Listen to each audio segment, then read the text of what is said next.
Okay, so let's have a look to our next pronoun, which is reciprocal pronoun. What is a reciprocal pronoun?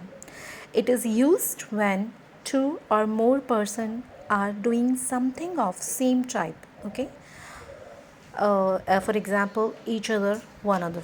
Okay, Ram and Mohan love each other. So what this sentence is showing that Ram and Mohan love each other. Ram और मोहन एक दूसरे से प्यार करते हैं. So what they are doing in this sentence, they are doing the same thing. Okay, and something which is the same type. वो कुछ ऐसा कर रहे हैं जो एक ही जैसा है, एक दूसरे को प्यार कर रहे हैं. तो love word is common for each other. दोनों के लिए लव वर्ड कॉमन है, दोनों एक दूसरे को प्यार करते हैं. तो this is the reciprocal pronoun. तो this word each other, it shows that this is the reciprocal pronoun. Because reciprocal pronoun में क्या होता है, it is used when two और more person are doing the same thing और same type of thing. Okay जी, ये तब use किया जाता है जब दो लोग या दो से ज़्यादा लोग एक ही तरह का कोई एक्टिविटी करें, एक ही तरह का कोई काम करें, या फिर सेम टाइप का कोई काम कर रहे हैं. Got it? Which I told you in this sentence. Through this sentence I explain you the means of each other. Okay, what is the mean of each other over here?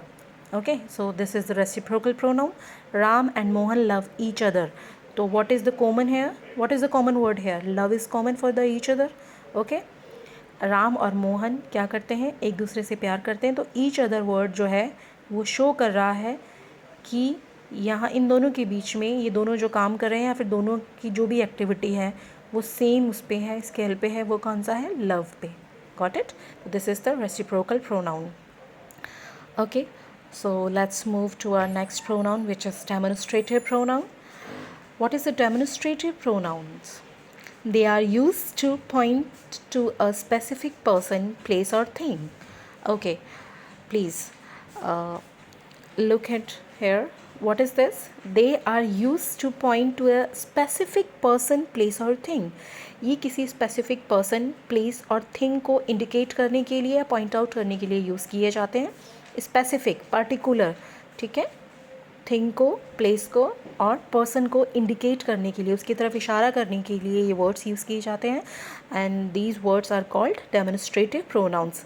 For examples such, this, that, these, those, etcetera.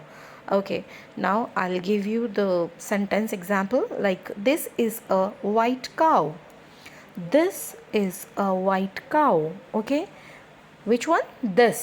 So this is indicating the demonstrative pronoun. So this is the demonstrative pronoun because it's indicating about the cow. This word is indicating about the cow कि यह कैसी है, एक white cow है, यह है this. तो this word से ये डेमोन्स्ट्रेट कर रही है. ठीक है, डेमोन्स्ट्रेट मतलब इशारा करना. जो वर्ड्स इशारा करते हुए बताए जाते हैं किसी पर्सन के लिए, प्लेस के लिए और थिंग के लिए, वो होते हैं demonstrative pronouns. Got it? Okay, so next is indefinite pronouns.